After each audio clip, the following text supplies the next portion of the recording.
We good to go? Yes, good to go. All right, thanks everybody for coming. Really appreciate you guys for showing up. I'll say a few things and then we'll get to the questions. I mean, what an amazing day for the fans of Dallas, for the city of Dallas, and then also for the franchise. Kelly, Ralph, I want to commend you on the job you've done with Cooper, not only putting the ball in his hands, but the person that you've raised. Everybody that I talk to, whether it's the coach, he talks about when I can coach my best player hard, my job's easy. So Jay Kidd, you can coach him hard. Cool. His teammates, the first thing they say is he's the most competitive, he's the best teammate I ever had. The people that are around the team, the support staff, like he's not entitled, he just wants to be part of the group. When you talk about building the championship culture and you talk about winners, those are the things that are made of. And so just want to commend you on the job you've done, because he's more than just a basketball player, and that's why he's so special.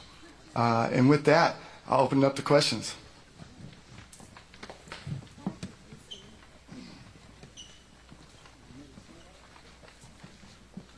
Welcome to Dallas, Cooper. We're happy you're here.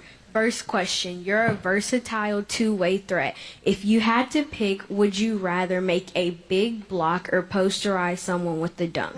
Ooh.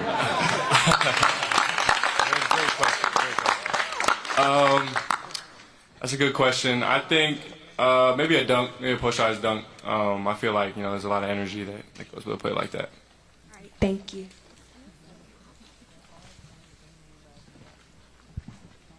Cooper, Mike Curtis, Dallas Morning News. Welcome to Dallas.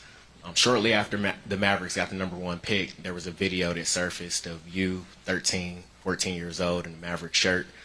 Could you just give us the context behind that moment, that decision to wear that shirt, and what did you know about the franchise growing up in Maine?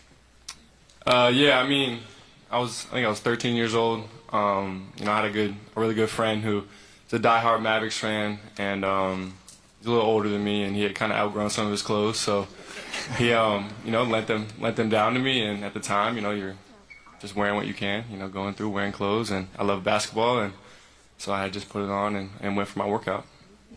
And do you know the summer league plan for you at all? I know it's still pretty early, but yesterday they announced that the Mavericks are going to be playing the Lakers. Just wanted to know if you had any plans.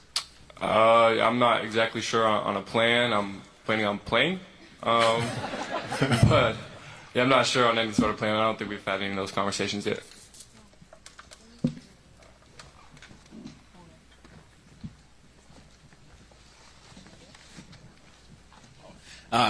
You seem so excited to see Knipple and Malwatch both get drafted. What does the success of your teammates mean to you, and how are you going to take that to the NBA? Absolutely. I think it means everything to me, especially those two guys. They're the greatest teammates, the greatest people, that I've had the privilege of spending time with. Khan was my roommate all year, and then Kaman, me and him have a really special bond on and off the court. So I think just being able to see that for them was really special for me. They mean a lot to me, and I think it's just such a dream come true for all of us that it's just really exciting for me. Tim McMahon, ESPN. There's a statue of Dirk outside the arena. Obviously, he was the face of this franchise for a long time. He kind of handed the baton to Luka. The anticipation is he would have been the face for a long time. Plans changed. There's now that anticipation for you. How do you feel about kind of that lineage and the responsibility that comes with those sort of expectations? Yeah, I mean, I'm coming in just trying to learn and trying to get better every single day. And I think if I can do that to the best of my ability, I think expectations and pressures that other people, will put on me and our team, that will kind of work itself out. So, I'm just trying to come in and be the best that I can be and just win at the highest level. Hey, Cooper. Christian Clark with The Athletic. A lot of #1 picks. They're joining situations where it's gonna take a while to be competitive. What are your thoughts on coming into a situation where they got a lot of talent and veteran pieces already on the roster and kind of built to compete right now? Yeah, I think it's a blessing. Like you said, a lot of people in this position or this situation aren't, granted this opportunity. So I just feel really blessed and grateful for the situation I've been given, and I'm just looking forward to being a sponge. Just getting down here. I'm excited to just learn, soak it all in, and learn from the guys that are older and have been through it all before. Cooper, Joey Mistretta with Clutch Points over here. We talked to Paige the other day, Paige Beckers, and she said that she gave you a hard time for going to Duke instead of UConn. Want to get your thoughts on that, and then also just her overall game. What do you think about her game with her playing in Dallas as well? Yeah, I mean, she's great. Obviously, I went on a visit to UConn, and I was able to meet her when I was on my visit and talk a little bit. She's a great person. She's had an incredible career so far. But I think it's funny. I mean, that's just kind of how that back and forth college stuff goes. So I think it's funny. But yeah, she's a great player. She's had a great career, and she's a great person. Skyler Dixon with the AP.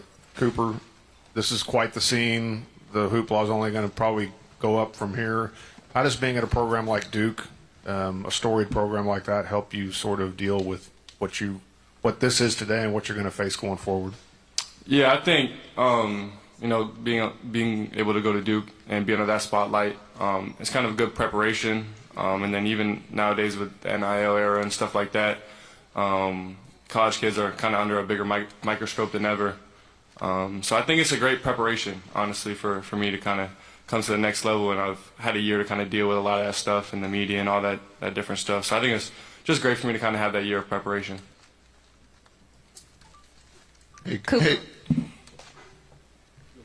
Cooper, Sam Gannon, Fox 4, congratulations. I know you're a fan of the lobster roll, but now coming to Dallas, are you ready to embrace the Texas barbecue and Mexican food scene? For sure. I love Mexican. I love barbecue, so I'm excited to find some good spots. Hey, Cooper, Landon Thomas, Mavs fans for life. Not a lot of number one picks have the luxury of playing with future Hall of Famers when you have Kyrie Irving, Klay Thompson, Anthony Davis. What excites you about that?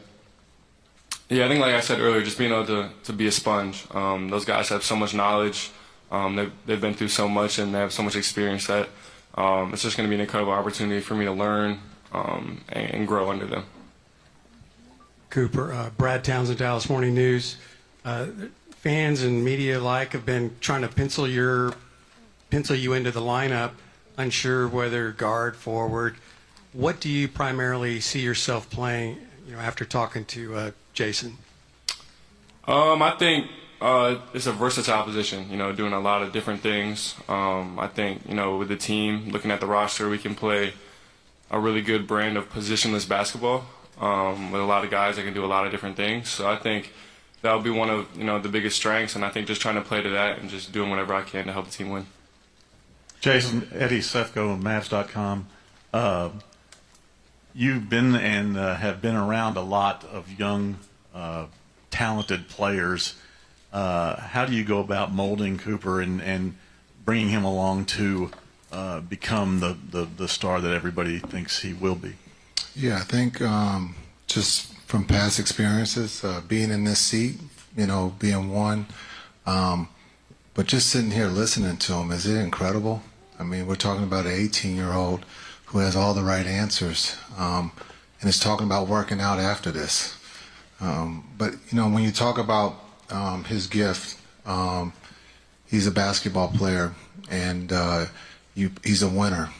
And I thought he answered the question about position perfectly because I don't look at the position. I want to put him at the point guard. I want to make him uncomfortable and see how he reacts. Being able to run the show, being able to play the 2, play the 3. He's comfortable playing that, but we want to push. And I think he's going to respond in a positive way. It's all right to fail. It's all right to turn the ball over. We've talked about that. Just understanding the guys that I've been around that have been young, from Giannis, giving him the ball and he failed. But he wanted to come back and have the ball. So I'm excited about giving him the ball against the Lakers and see what happens. Let's get it started right off the bat. But I think just his poise, he's going to be successful for a long time. He likes to work. He's not afraid to work, and he comes from a great family. So I'm very blessed, and the Mavs are very blessed to have him a part of the family. Cooper, Dorothy Gentry, iMessenger Media. 2 fun questions for you. Who's on your Mount Rushmore for NBA and WNBA players? And what's your favorite basketball movie and why?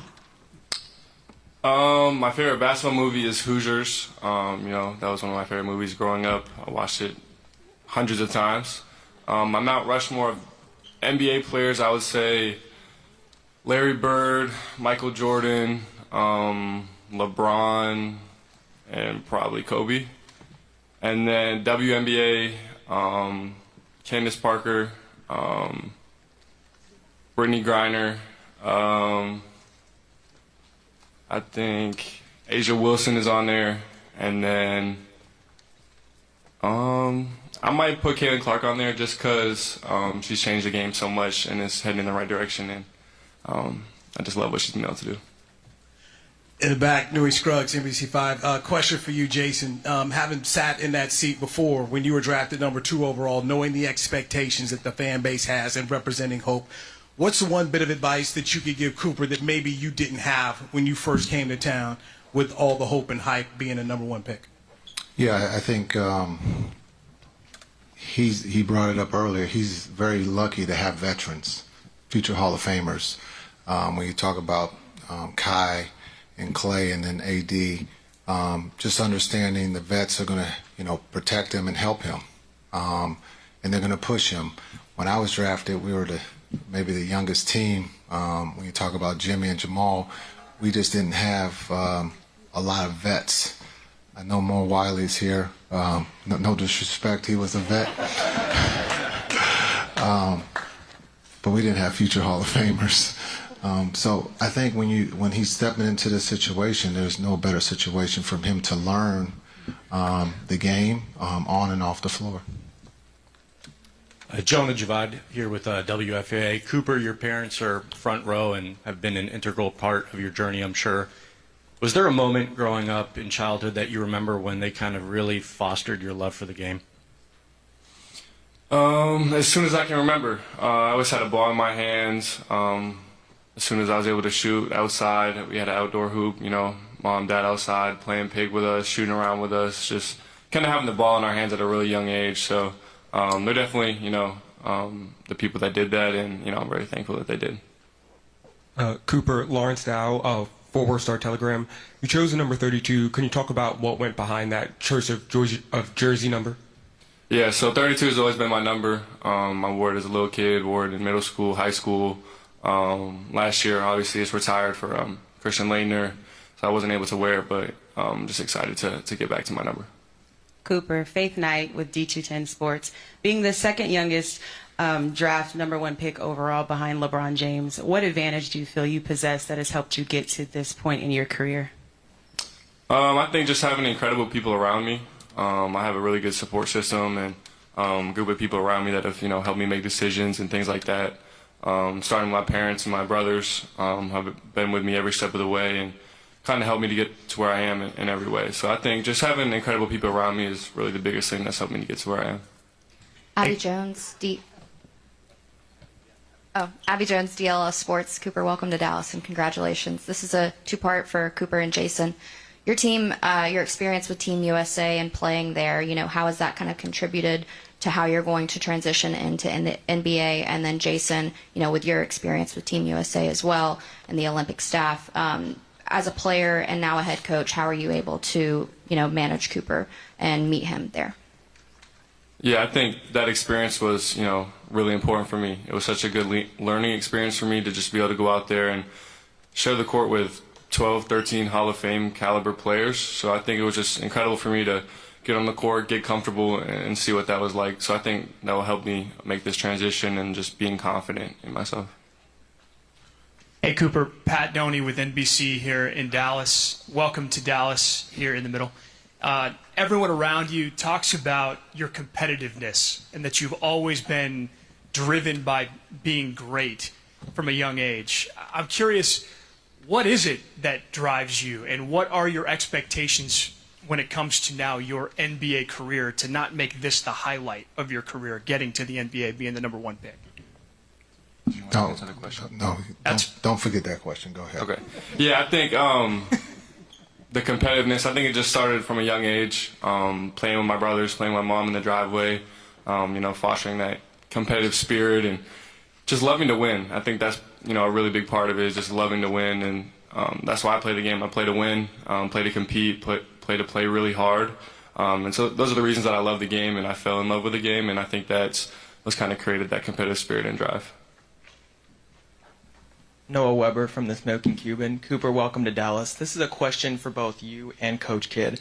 Cooper, from your conversation so far with your head coach and your general manager, what do you think that Mavericks culture is, and how can you add to that? And Coach Kidd, with how you know Cooper so far, how do you think that he can add to Mavs culture and what y'all have built? Yeah, I think obviously something that's talked a lot about is, being a two-way guy. The culture of playing both sides of the ball, playing really hard, making the right plays all the time. So I think that's something I'm able to do, at a high level, just make the right plays and play both sides of the ball. I think when you talk about the culture about winning, as he just brought up, he's going to do whatever it takes to win. He might have 10 points one night and 2 steals, but just understanding that it's all about the W's. And so the culture here in Mavs land is about winning, and it's about winning a championship. Cooper, Grant Asseth from DallasHoopsJournal.com. What do you feel like you improved the most during your season at Duke, and what are some of the focuses in your development right now as you put in reps?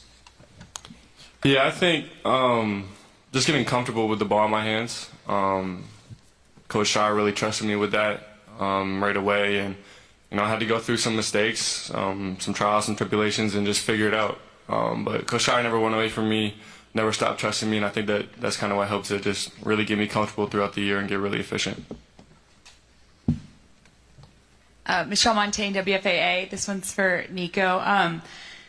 Obviously a great draft, but there was a consensus number one in this one. How does having Cooper change the trajectory of the franchise? And then for Jason, what's the best part of getting to coach a player like this who's just 18 years old? So Michelle, I think how it changes the trajectory. We're in win now mode, and so he adds to that. But he's also the future of the franchise. So I think you get 2 in 1, so to speak. So it's perfect storm for us. To be able to coach the number 1 pick, I think we're all blessed and excited. And so to have the opportunity to coach a young man like this is exciting. And going to the drawing board, as I said, trying to get him to be uncomfortable quickly, to see how he handles it. And that's, hopefully running the point guard for us and putting him in different situations. But I'm excited to have someone like this to help us win. Rashad Miller, Dallas Weekly. Of course, you brought up Christian Laettner earlier. Just talk about him and just the former and current Mavericks that have played at Duke, just what they mean to you, and also you being part of the new generation with your brothers that you just played with. Yeah, I think it's incredible. Obviously, starting with Duke, the path, and I looked at past players, and that went into my recruitment. Obviously, watching Tatum and Paolo and Zion, and some of those guys that kind of had the hype and went through it and went to Duke and were able to develop and get to the next level. That was huge for me, and I think obviously having a bunch of people from the Brotherhood, here, Kyrie, D-Live, that's just huge connections that can help me to be comfortable and have those connections already built. Sean Giggy, WFA. Cooper, you look just to last week. You see the Thunder, the second youngest team to win an NBA championship. Pacers also one of the youngest teams in the league. You're about to help some kids with basketball after this. You're arguably closer in age to the kids you're about to help than many of your teammates. How do you think your youth is going to help a team like this? And do you also think what some of the drawbacks are to being so young?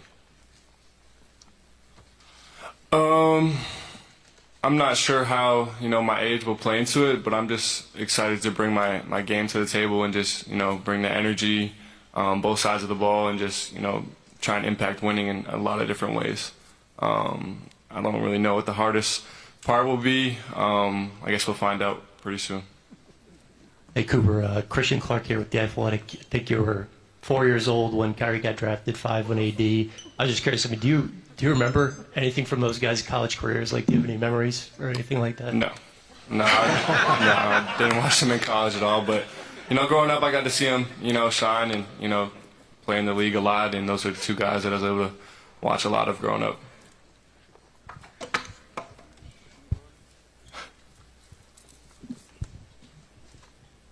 This is a question for Cooper, right here.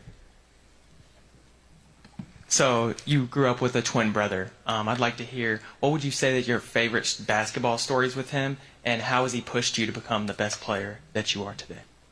I would say, some of my favorite stories would just be, competing and playing in the driveway. Countless times, thousands of hours just spent competing, playing one-on-one against each other. I'll say over half the time it ending in a fist fight, and somebody running inside and, going to their room. But I think just those memories of, being kids and just enjoying to compete and play against each other, during the summer and whatnot outside at our house. Mike Curtis, Dallas Morning News. Cooper, when you look back at your rookie season a year from now, what do you hope people say about you? I would say just they would talk about how I was able to impact the game. I want to be a really high impact player and just impact winning at a really high level. Cooper, Abby Jones, DLS Sports. Jason Kidd talks about your work ethic and wanting you to be in those uncomfortable situations. What are you looking forward to about your first season in the league and maybe the uncomfortable situations? He's kind of talking about how you can grow and expand in your game. Yeah, I think that's exactly what I would say, just learning, growing, and getting better through all the challenges and obstacles that are going to present themselves. I'm just looking forward to going through the season and learning. But, I mean, it's something that Coach Shire talked a lot about last year. The obstacle is the way, and not, hiding from anything. There's going to be a lot of challenges, so just being ready to, face challenges and overcome them. Ron Murray, K104, this right here. This question for Coach Kidd and Cooper. Coach Kidd, you see how the NBA is evolving with different ball handlers, not necessarily the pure point guard era. So just your thoughts on what you'd like to see from Cooper going into this. And Cooper, what do you like to do off the court, like when it's not strictly basketball?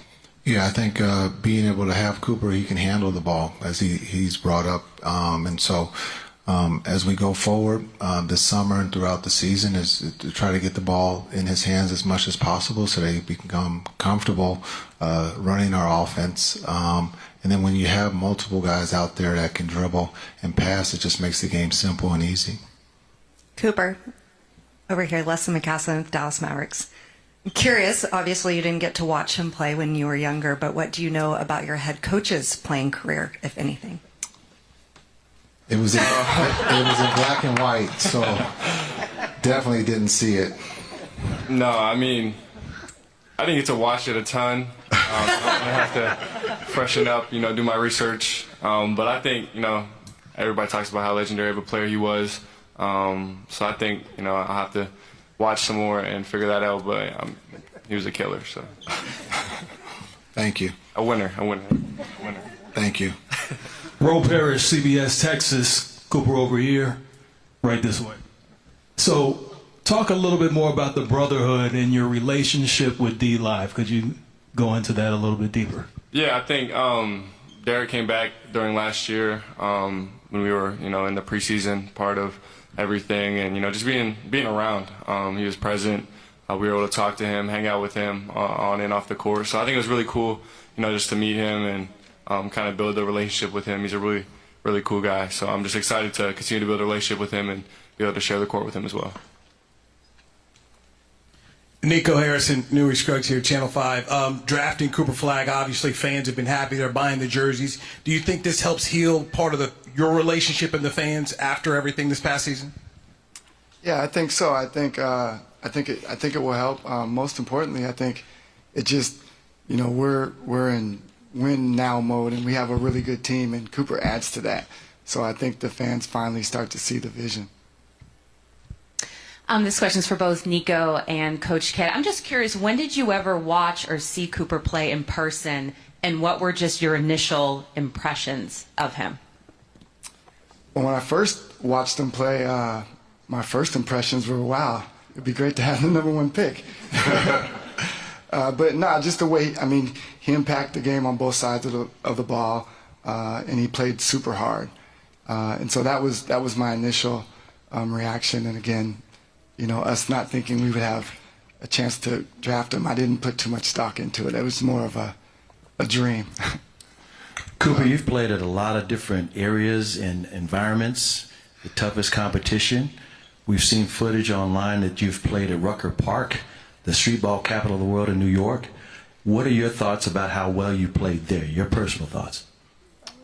I mean, I think just competing. You know, some of those events sometimes you get away from, you know, real basketball and real competition, but I think just being myself, competing at a high level, and just trying to win. Cooper, Brad Townsend from the Dallas Morning News again. I'm sure in the last 48 hours there's been a lot of wow moments. I really am a pro walking across the stage. I wondered about, it looked like you had pretty good accommodations on your flight here. And I was wondering if you could just describe that and your impressions of Patrick Dumont. Yeah, I mean, it's been incredible. Like you said, it's been really shocking. You know, a surreal feeling still. Just being here, you know, being in these moments. But I think it's been incredible, and I think, you know, being able to meet Patrick and his family was incredible. They have an incredible family, so I'm just looking forward to, you know, continuing to build a relationship with them. Dorothy Gentry, iMessenger Media, right down here again, Cooper.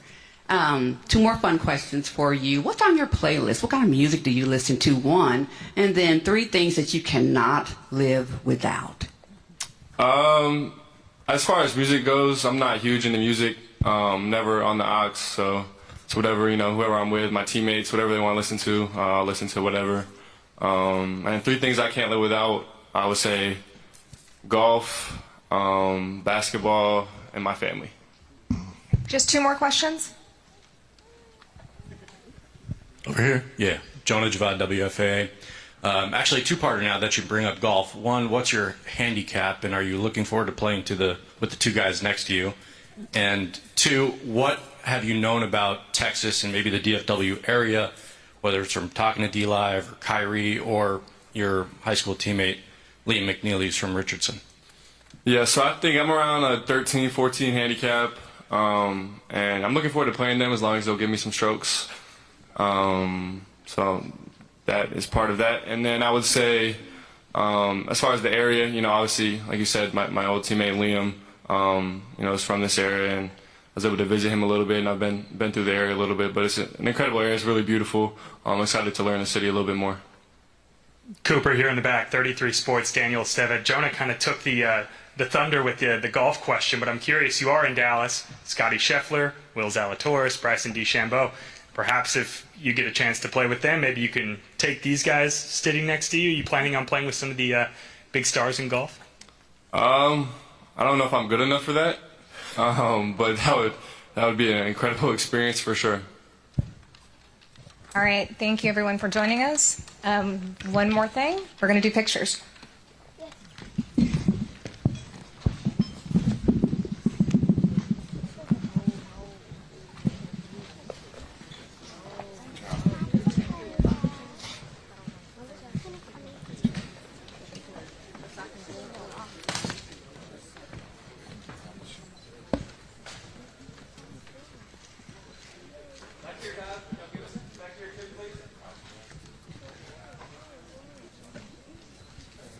Everybody look straight and look left. Look left. Yes. Then on the right. I'm a point guard. Good? That's it.